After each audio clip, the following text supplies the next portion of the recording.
Sehat ya? Sehat, Pastor. Ya, oke, puji Tuhan.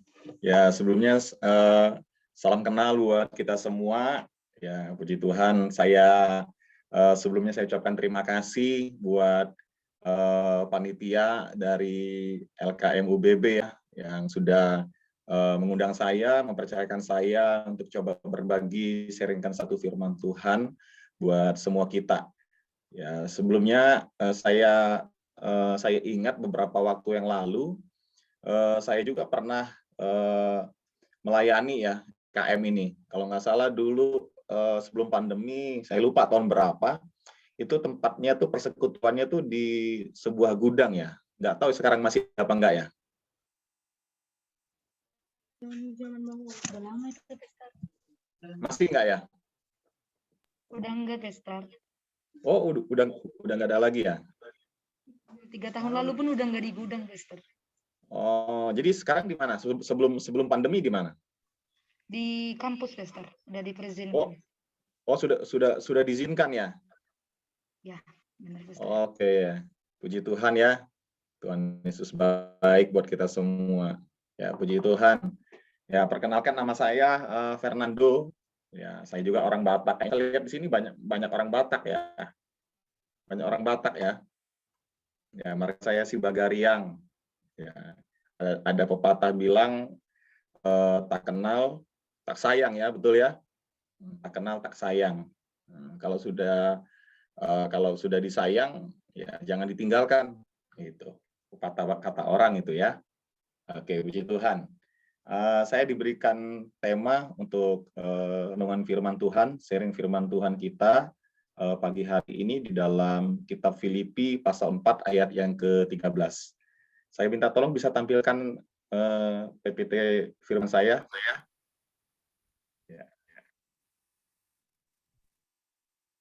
Ya, oke ya. Ya, teman-teman semua bisa melihat bahan sharing saya yang sudah saya siapkan, ya, kiranya dapat memberkati semua ya. Oke, puji Tuhan. Nah, mari sama-sama kita baca yuk ayat ini di dalam kitab Filipi pasal 4 ayat yang ke-13. Kita baca sama-sama ya, dimanapun kalian berada, ya, buka suara, perkatakan. Karena Alkitab katakan, apa yang kita perkatakan, maka itu akan terjadi dalam kehidupan kita. Oke, puji Tuhan. Nah, yuk sama-sama kita baca di dalam Filipi 4 ayat yang ke-13, hitungan yang ketiga ya. 1, 2, 3. Segala perkara dapat ketahui di dalam Dia yang memberi kekuatan kepadaku. Oke, puji Tuhan. Nah, tema kita pagi hari ini adalah be strong and brave. Atau dalam bahasa Indonesianya menjadi kuat dan berani. Nah, rekan-rekan yang dikasih Tuhan, kita ini kan ada di masa-masa pandemi ya, di masa-masa pandemi. Saya percaya pandemi ini adalah keadaan yang sangat-sangat sulit, yang sangat-sangat sukar ya. Saya melihat juga dampak daripada pandemi ini sangat luar biasa sekali. Dan saya percaya kita pun yang hadir dalam Zoom pagi hari ini, kita pun mungkin mengalami ya dampak daripada pandemi ini. Nah, saya percaya pandemi ini tidak bisa kita tolak gitu. Percaya segala sesuatu yang terjadi ya, datang dalam kehidupan kita, saya percaya semua itu ada di dalam tangan Tuhan. Saya percaya Tuhan pun ada di tengah-tengah pandemi. Dan saya juga percaya Tuhan berdaulat atas pandemi. Nah, kalau pandemi ini Tuhan izinkan ya kita hadapi dalam kehidupan kita, saya percaya pasti ada sesuatu hal yang Tuhan ingin buat, Tuhan ingin kerjakan di dalam kehidupan kita. Nah, keadaan pandemi ini mau tidak mau, suka atau tidak suka, enak atau tidak enak, siap atau tidak siap, kita harus siap menghadapinya. Kita harus siap menghadapinya. Kita harus hadapi pandemi ini, ya kan? Nah, oleh sebab itu di tengah-tengah pandemi ini penting sekali kita untuk bisa tetap menjadi kuat dan berani menghadapi segala perkara dalam kehidupan kita. Seperti yang Paulus coba sampaikan kepada setiap kita pagi hari ini. Nah, yang saya ingin sampaikan adalah gini, untuk kita bisa kuat, untuk kita bisa berani menghadapi segala perkara dalam kehidupan kita, ada prinsip-prinsip kebenaran di dalam firman Tuhan yang harus kita mengerti. Oke, coba pindah slide saya.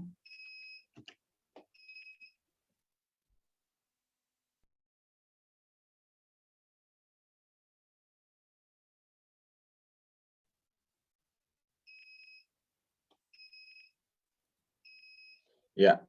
Nah, untuk kita bisa kuat dan maka kita mesti belajar dari sebuah firman Tuhan yang Paulus coba sampaikan kepada setiap kita di dalam 1 Korintus pasal 10 ayat yang ke-13.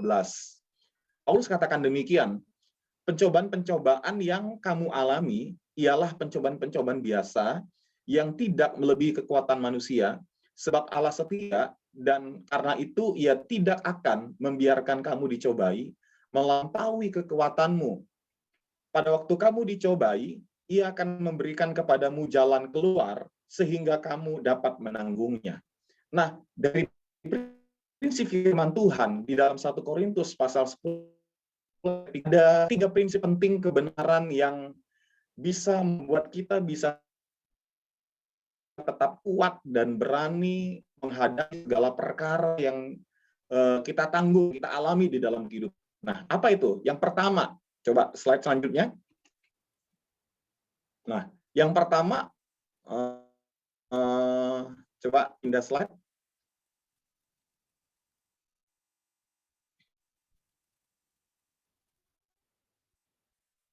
Agak terkendala ya. Oke. Nah, yang pertama, prinsip katakan pencobaan yang datang tidak melebihi kekuatan kita. Ya. Nah, prinsip yang pertama ini penting sekali untuk kita menghadapi. Tuhan itu mengenal siapa kita. Ya. Daripada kita mengenal diri kita sendiri. Tuhan itu tahu siapa kita. Kita katakan bahwa Tuhan itu sudah membentuk kita, ya kan? Bahkan dari buah kandungan pun, ya kan? Tuhan sudah membentuk kita, Tuhan sudah mengenal kita, gitu. Nah, ketika kita menghadapi sebuah perkara di dalam kehidupan kita, saya percaya karena Tuhan itu kenal siapa kita, maka Dia adalah Tuhan juga tahu seberapa besar kekuatan yang kita miliki, yang kita punyai di dalam kehidupan kita.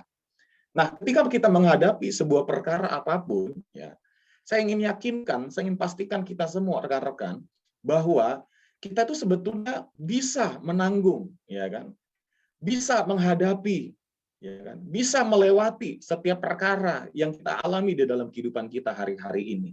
Nah, masalahnya adalah gini, seringkali banyak kita tuh tidak merasa kuat gitu. Kita merasa tidak berdaya, kita merasa Tuhan aku nggak kuat, nggak mampu Tuhan, gitu kan? Ya kan? Tetapi pada dasarnya kita tuh sebetulnya mampu, gitu. Sebagai contoh gitu, kalau seandainya kita kuat ya untuk pikul beban, contoh ya, kalau kita kuat pikul beban sekitar 60 kg, gitu, maka saya percaya ketika perkara datang dalam kehidupan kita, itu tidak akan melampaui kekuatan kita, tidak akan melampaui batasan maksimal ketika kita mengangkat beban itu di atas 60 kilo gitu. Tidak mungkin perkara itu ada di atas 60 kilo. Dia pasti ada di bawah 60 kilo gitu. Jadi pada dasarnya kita pasti bisa gitu untuk menanggung segala perkara. Kita pasti bisa menghadapi segala perkara di dalam kehidupan kita. Kenapa? Karena Tuhan tahu dan Tuhan pun sudah memberikan kekuatan itu di dalam kehidupan kita. Coba ganti slide selanjutnya. Alasannya kenapa sih di dalam diri kita itu sebetulnya sudah ada kekuatan. Oke. Nah, Alkitab katakan di dalam 2 Timotius pasal pertama ayat yang ke-7 dikatakan sebab Allah memberikan kepada kita bukan roh ketakutan ya, melainkan roh yang membangkitkan. Nah, kita yuk sama-sama baca kata yang di garis bawah ini ya. 1 2 3. Kekuatan. Melainkan roh ya. Melainkan roh yang membangkitkan kekuatan, kasih, dan ketertiban. Nah, saya percaya ketika Tuhan itu ada dalam kehidupan kita, Dia tinggal dalam kehidupan kita, maka seharusnya ketakutan, kekhawatiran, gitu ya, rasa tidak mampu, rasa kita tidak berdaya ketika kita diperhadapkan dengan persoalan, ya kan? Seharusnya itu tidak ada dalam kehidupan kita. Karena kenapa? Karena semua yang datang seperti ketakutan, kecemasan, kekhawatiran, ketidakberdayaan, itu bukan daripada Tuhan. Tetapi Tuhan bekerja dalam kehidupan kita. Dia memberikan kita roh kekuatan. Gitu. Makanya ini yang harus kita sadari, bahwa setiap kita itu punya kekuatan sebetulnya. Kita bisa menanggung segala perkara apapun yang kita alami di dalam kehidupan kita.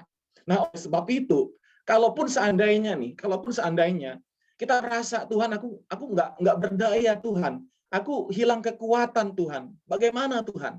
Nah, maka supaya kekuatan yang baru daripada Tuhan itu datang dalam kehidupan kita.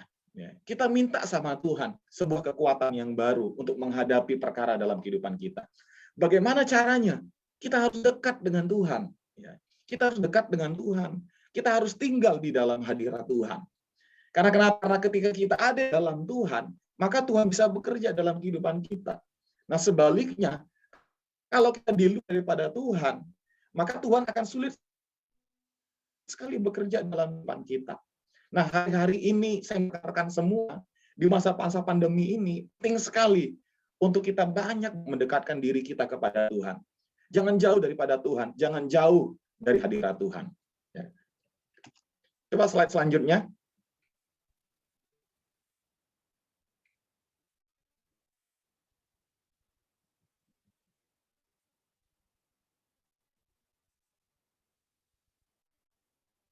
Coba ganti slide selanjutnya. Oke. Mazmur 16 demikian. Engkau memberitahukan kepadaku jalan kehidupan. Di hadapanmu ada sukacita berlimpah-limpah. Di tangan kananmu ada nikmat senantiasa. Nah, inilah menjadi salah satu alasan yang saya ingin sampaikan buat semua kita. Kenapa sih ketika kita menghadapi sebuah perkara, ketika kita merasa hilang kekuatan, kita tidak berdaya, kita perlu mendekat kepada Tuhan. Kenapa kita perlu ada di dalam hadiratnya Tuhan? Daud berkata gini, ternyata ketika kita dekat dengan Tuhan, ketika kita ada di hadirat Tuhan, ketika kita ada di hadapan Tuhan, maka akan ada sebuah sukacita daripada Tuhan berlimpah-limpah yang Tuhan akan kerjakan di dalam kehidupan kita. Nah, lebih tepatnya lagi, Nehemia pernah katakan tentang sukacita ini. Coba ganti slide. Coba slide selanjutnya. Ya, Nehemia pasal 8 ayat yang 11 dikatakan gini. Sebab sukacita karena Tuhan, itulah perlindunganmu. Ya. Dalam bahasa Inggris, Alkitab bahasa Inggris dikatakan gini. For the joy of the Lord is your strength. Ya. Nah, ketika kita ada dalam hadirat Tuhan, ketika kita mendekat kepada Tuhan, maka Tuhan itu akan limpahkan sebuah kekuatan yang baru di dalam kehidupan kita. Nah, kekuatan inilah yang akan jadi bagian dalam kehidupan kita.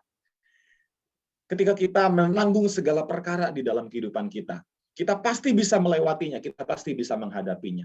Nah, poin yang pertama untuk kita bisa kuat dan berani adalah, ya kan? Poin yang pertama adalah kita harus mengerti tentang prinsip firman Tuhan, bahwa pencobaan yang kita alami tidak akan melampaui daripada kekuatan kita. Ini yang pertama, prinsip yang pertama. Nah, prinsip yang kedua, supaya kita bisa kuat dan berani menghadapi segala perkara, Paulus katakan, yang kedua, coba slide selanjutnya.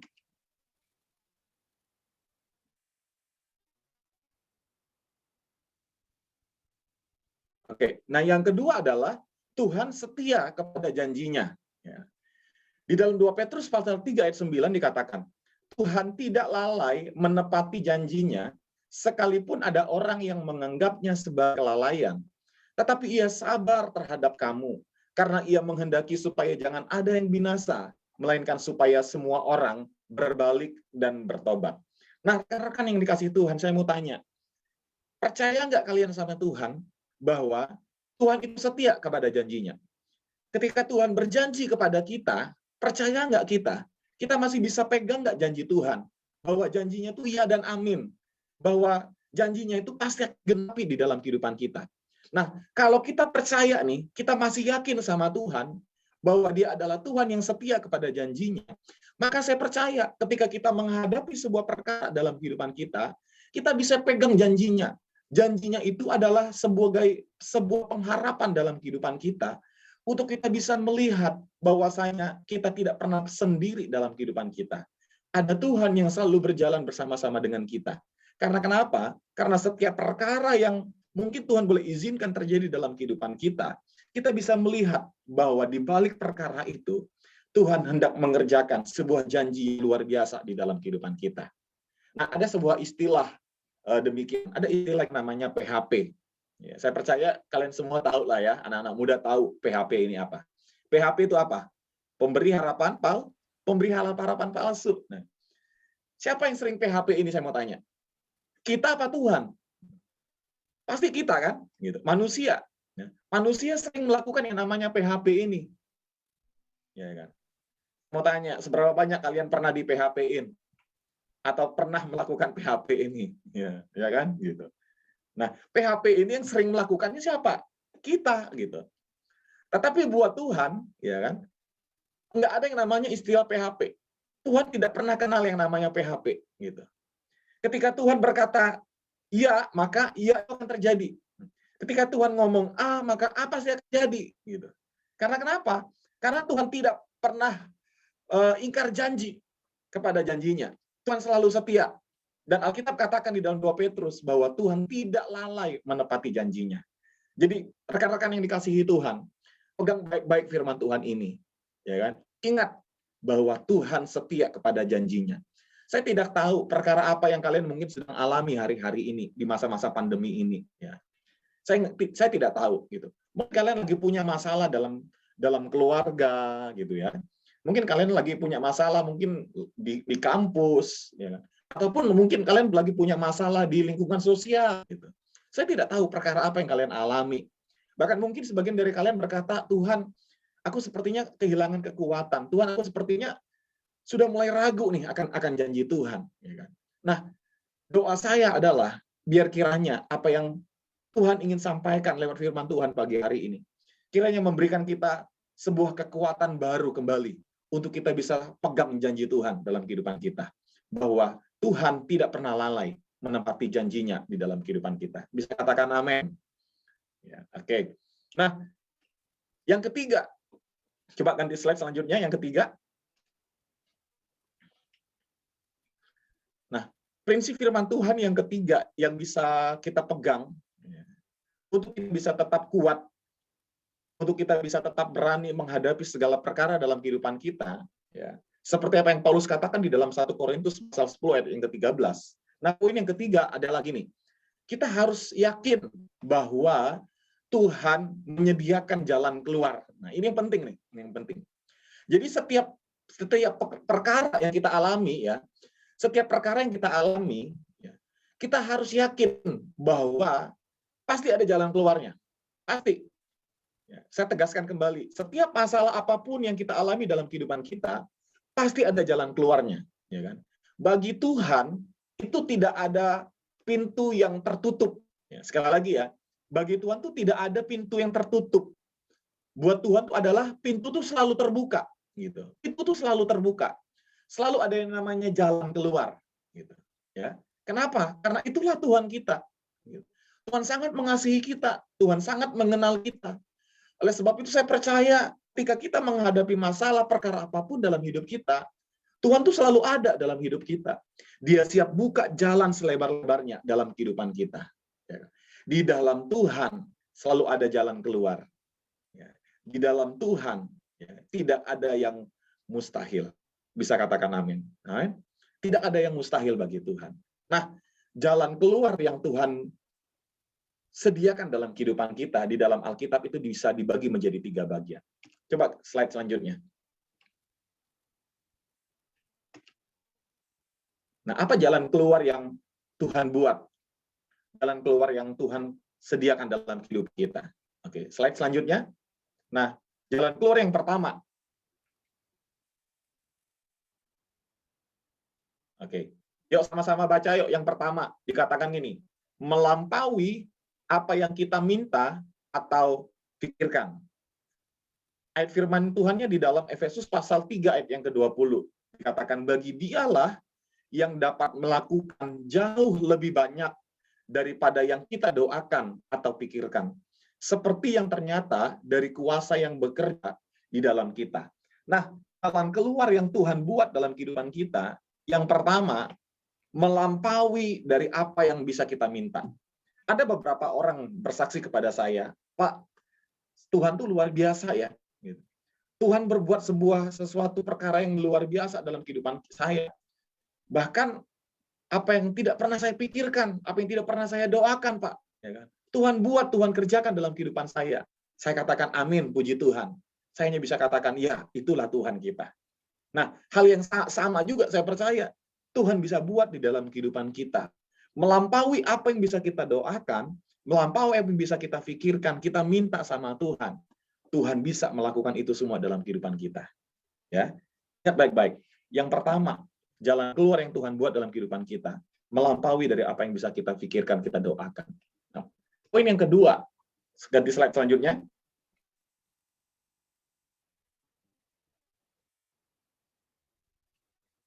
Oke, yang kedua, sama seperti yang kita minta. Nah, kalau poin yang pertama itu adalah melampaui dari apa yang kita doakan ataupun kita pikirkan. Nah, yang kedua, jalan keluar yang Tuhan buat, sama seperti yang kita minta. Matius pasal 7 ayat 7 dan 8 dikatakan, mintalah maka akan diberikan kepadamu, carilah maka kamu akan mendapat, ketoklah maka pintu akan dibukakan bagimu, karena setiap orang yang meminta menerima, dan setiap orang yang mencari mendapat, dan setiap orang yang mengetok baginya pintu dibukakan. Katakan amin. Nah, yang pertama, jalan keluar yang Tuhan buat adalah melampaui dari apa yang bisa kita doakan, kita pikirkan. Yang kedua, saya percaya sama seperti apa yang kita minta. Kalau kita doa sama Tuhan nih, Tuhan aku mau minta ini, Tuhan, aku mau minta ini. Saya percaya Tuhan juga bisa melakukan seperti apa yang menjadi permohonan kita, permintaan kita. Katakan amin. Oleh sebab itu, ketika kalian mungkin hari-hari ini menghadapi sebuah pergumulan, persoalan, ya kan? Kerinduan saya, kerinduan Tuhan adalah minta, katakan, minta. Saya mau tanya, pernahkah kalian minta sama Tuhan? Minta aja. Kalian minta apa sih? Kita ini kan anak. Tuhan yang kita panggil itu, Tuhan yang kita sembah itu dengan sebutan Bapa adalah Tuhan yang sangat dekat, Tuhan yang sangat mengasihi kita. Pernah nggak kita minta? Pernah nggak kita minta sama Tuhan? Nah, mulai sekarang, ayo minta sama Tuhan. Kalian minta apa gini? Kalian minta apa? Di masa-masa pandemi ini, apa yang kalian butuhkan? Apa yang sedang kalian doakan? Apa yang kalian rindukan terjadi dalam kehidupan kalian? Firman Tuhan katakan, minta, maka akan diberikan kepadamu. Mulai sekarang minta ya. Minta, saya percaya Tuhan pasti akan berikan seperti apa yang kita minta. Nah, poin yang terakhir, yang ketiga, slide selanjutnya. Jalan keluar seperti apa yang Tuhan buat, Tuhan kerjakan dalam kehidupan kita. Nah, kalau yang pertama, ya, melampaui dari apa yang kita doa atau kita pikirkan. Dan yang kedua, sama seperti apa yang kita minta. Nah, yang ketiga, yang terakhir. Penting sekali untuk kita bisa mengerti poin yang ketiga ini. Yang ketiga adalah tidak seperti yang kita minta. Tidak seperti yang kita minta. Saya tuh renungkan begini ya. Kadang-kadang nih, ya, ada beberapa keinginan, ada beberapa harapan, ya kan, pencapaian yang kita ingin raih dalam kehidupan kita, dan itu kita bawa sama Tuhan. Tetapi itu tidak terjadi dalam kehidupan kita. Mungkin Tuhan berkata, oh tidak, gitu. Oh tunggu dulu, gitu. Oh jangan, gitu. Nah terkadang Tuhan bisa berkata seperti itu. Karena kenapa? Karena Tuhan tuh tahu siapa kita, gitu, ya kan? Tuhan tahu siapa kita. Tuhan mengenal siapa kita. Bukan berarti Tuhan tidak mau dengar doa kita. Tuhan tidak mau menyelesaikan perkara kita. Tuhan tidak mau tolong kita. Enggak. Saya percaya seorang bapak yang baik, dia pasti sayang sama anak-anaknya. Gitu. Contoh nih, saya punya anak. Anak saya namanya Tristan. Ada waktu-waktu tertentu di mana anak saya ini Tristan, ketika dia mengharapkan sesuatu gitu ya dari saya sebagai papanya, ya, untuk bisa memenuhi apa yang menjadi keinginannya, permohonannya, gitu. Memang ada saatnya, ada waktunya, ada kalanya, di mana ketika anak saya Tristan minta, Pak, aku mau ini, gitu. Saya sebagai seorang bapak, sebagai papa yang sayang sama anaknya, saya pasti bisa kasih kepada anaknya. Saya bisa kasih kepada anak saya. Tetapi ada permintaan, ada permohonan-permohonan tertentu yang tidak bisa saya kabulkan, ya kan? Atau dalam arti belum bisa saya kabulkan, gitu. Seperti contoh gini, anak saya Tristan itu baru usia 9 tahun, ya kan? Kendaraan yang bisa dia pakai ya dengan usia seperti itu ya hanya sepeda ya, hanya sepeda gitu. Nah, kalau seandainya anak saya Tristan ngomong sama saya, "Pak, aku mau minta dibeliin sepeda motor," gitu. Aku mau naik sepeda motor. Nah, saya sebagai orang tua, sebagai papanya, secara hati ya, karena saya sayang sama anak saya mau belikan sepeda motor. Saya siap belikan dia sepeda motor. Tetapi saya lihat karena usianya masih kecil, masih 9 tahun, maka saya tidak bisa penuhi permohonannya. Kenapa? Karena masih kecil. Nggak bisa naik motor. Kalaupun dia bisa naik motor nanti bisa bahaya. Risikonya besar. Nah, inilah alasan kenapa saya harus berkata tidak kepada permohonan anak saya tentang permintaan yang satu ini. Kalau dia minta sepeda motor, saya belum bisa kabulkan. Kenapa? Karena usianya masih kecil. Ya kan? Nah, sama seperti Bapak, sama seperti Tuhan kita, Tuhan yang kita sembah, Tuhan yang kita agungkan, Tuhan yang kita tinggikan. Ada permohonan-permohonan tertentu dalam kehidupan kita, di mana Tuhan berkata tidak. Oh stop, jangan, nanti ya. Gitu. Ada saatnya, ada waktunya. Gitu. Tuhan juga pasti akan berkata hal yang sama. Paulus menjadi contoh kepada kita pagi hari ini. Ya kan? Bagaimana suatu ketika dalam pelayanan Paulus nih ya, Paulus merasakan ada seorang utusan iblis di belakang dia yang selalu menggocoh dia, ya kan? Yang selalu menyerang dia dari belakang. Nah, pada saat Paulus diserang oleh utusan iblis ini, Paulus merasa sangat-sangat tersiksa. Gitu. Dia sangat tersiksa. Gitu. Nah, di tengah penderitaan yang dia alami, ya, Paulus doa sama Tuhan supaya apa? Supaya utusan ini dijauhkan daripada hidupnya, dari hidupnya. Dikatakan di dalam Alkitab sudah 3 kali, ya kan? Paulus berdoa, Paulus berseru sama Tuhan supaya dijauhkan utusan iblis ini. Tapi apa yang terjadi? Utusan iblis ini tidak pernah mundur dalam kehidupan Paulus. Ya. Nah, apa yang menjadi jawaban Tuhan sama Paulus? Coba slide selanjutnya, slide yang terakhir. Ini adalah firman Tuhan yang terakhir, yang penting sekali, ya yang perlu kita renungkan dalam kehidupan kita. Paulus katakan di dalam 2 Korintus pasal 12 ayat yang ke-9, tetapi jawab Tuhan kepadaku, cukuplah kasih karuniaku bagimu, sebab justru dalam kelemahanlah kuasaku menjadi sempurna. Sebab itu terlebih suka aku bermegah dalam kelemahan atas kelemahanku, supaya kuasa Kristus turun menaungi aku. Nah, saya temukan satu rahasia penting dalam firman Tuhan ini. Kenapa ya terkadang dalam kehidupan kita, Tuhan tuh sepertinya dia berkata tidak.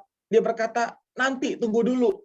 Terhadap semua pergumulan, terhadap segala perkara yang mungkin terjadi di dalam kehidupan kita. Ternyata salah satu alasan Tuhan yang terpenting yang saya temukan di dalam Alkitab. Ternyata gini, Tuhan itu lebih senang tinggal di dalam kehidupan kita. Ketika kita menghadapi yang namanya kelemahan. Ketika kita mengalami sebuah perkara. Mungkin kita merasa tidak berdaya. Mungkin kita merasa kita tidak kuat. Tetapi saat-saat inilah adalah saat di mana Tuhan tuh senang untuk bekerja di dalam kehidupan kita.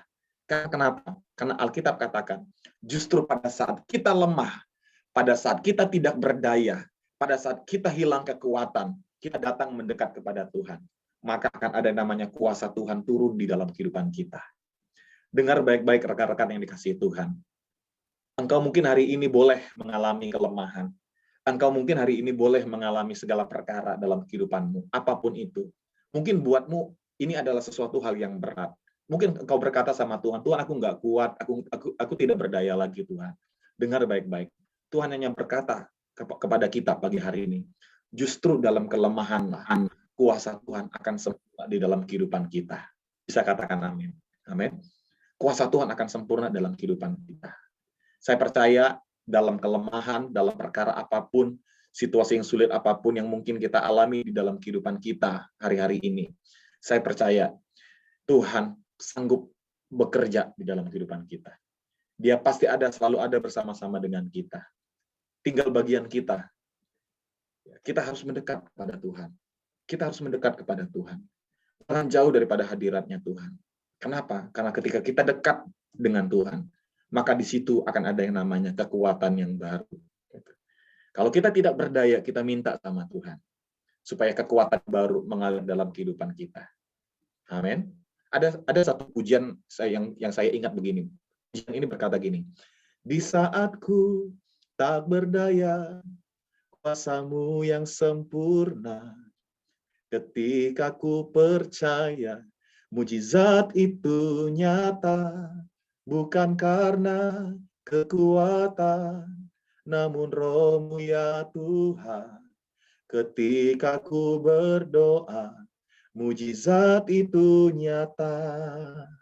Saya percaya, kalau kita mau berdoa, kita minta sama Tuhan, kita mendekat sama Tuhan, segala perkara apapun dalam kehidupan kita, Tuhan akan bisa memberikan jalan keluar.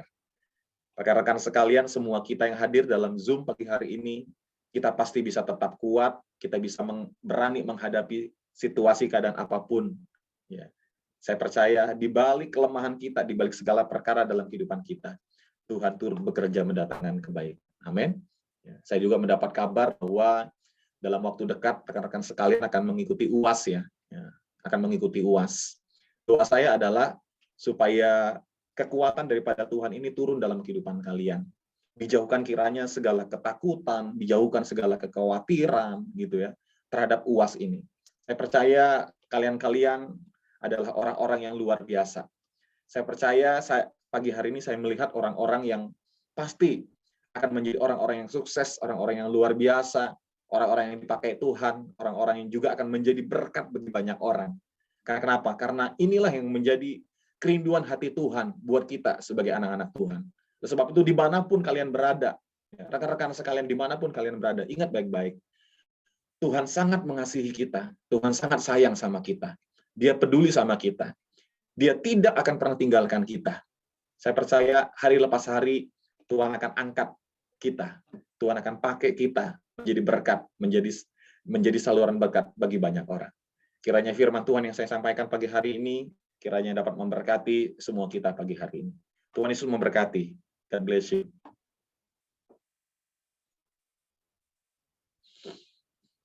Saya kembalikan kepada panitia.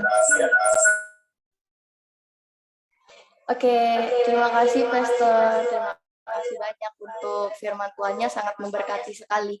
Oh ya Pastor, untuk diingatkan kembali, ada baiknya firman Tuhannya ditutup dengan doa dulu ya Pastor. Ya, oke. Diserahkan kepada Pastor. Ya, oke. Yuk kita tutup dalam doa dulu ya. Haleluya. Yuk, mari sama-sama semua berdoa kepada Tuhan. Secara khusus saya mau berdoa buat rekan-rekan yang mungkin hari ini engkau diperhadapkan dengan sebuah perkara. Saya tidak tahu perkara apapun yang engkau sedang alami hari-hari ini. Tapi satu yang pasti, saya tahu bahwa dimanapun kita berada, ada Tuhan yang bersama-sama dengan kita. Mari semua yang mengikuti Zoom saat pagi hari ini, mari semua angkat hatinya kepada Tuhan. Ayo fokus sama Tuhan. Doa sama Tuhan pagi hari ini. Saya percaya doa kita akan didengar sama Tuhan. Alkitab katakan, mintalah, maka kepadamu akan diberikan. Mari semua datang kepada Tuhan. Bapa, dalam nama Tuhan Yesus, pagi hari ini ya Tuhan, aku berdoa buat rekan-rekanku ya Tuhan. Setiap anak-anak muda ini ya Tuhan, biar kiranya Tuhan Engkau akan memampukan setiap mereka menghadapi segala perkara apapun dalam kehidupan mereka. Mungkin hari ini mereka sedang tidak berdaya, mungkin mereka sedang kehilangan kekuatan. Tuhan, aku berdoa, pegang tangan setiap mereka ya Tuhan. Buat mereka bisa bangkit berdiri kembali ya Tuhan. mengatasi setiap persoalan, menghadapi setiap tantangan apapun yang dihadapi di dalam kehidupan mereka. Aku berdoa kiranya Tuhan mengalir sebuah kekuatan yang baru buat setiap anak-anak-Mu ya Tuhan. Aku berdoa dalam nama Tuhan Yesus, mengalir sebuah kekuatan yang baru ya Tuhan atas kehidupan mereka. Mereka akan menjadi orang-orang yang berhasil. Mereka akan menjadi orang-orang yang sukses. Mereka akan menjadi orang-orang yang dipakai oleh Tuhan dalam kehidupan mereka ya Tuhan. Karena kami percaya semakin hari Engkau akan mengangkat setiap mereka ya Tuhan menjadi orang-orang yang luar biasa. Terima kasih Bapa. Aku berdoa di mana dalam beberapa waktu ke depan ya Tuhan, rekan-rekan mahasiswa ini ya Tuhan, anak-anak-Mu akan masuk dalam ujian semester. Kiranya Tuhan memberkati setiap mereka, sertai mereka. Berikan mereka hikmat ya Tuhan. Berikan mereka kecerdasan, kepandaian untuk bisa menyelesaikan setiap ujian dalam bentuk apapun ya Tuhan. Dan biarlah hasil yang maksimal, hasil yang terbaik, boleh Tuhan buat Tuhan kerjakan dalam kehidupan mereka. Terima kasih Bapa. Kami berdoa dalam nama Tuhan Yesus. Haleluya. Amin. Luar biasa sekali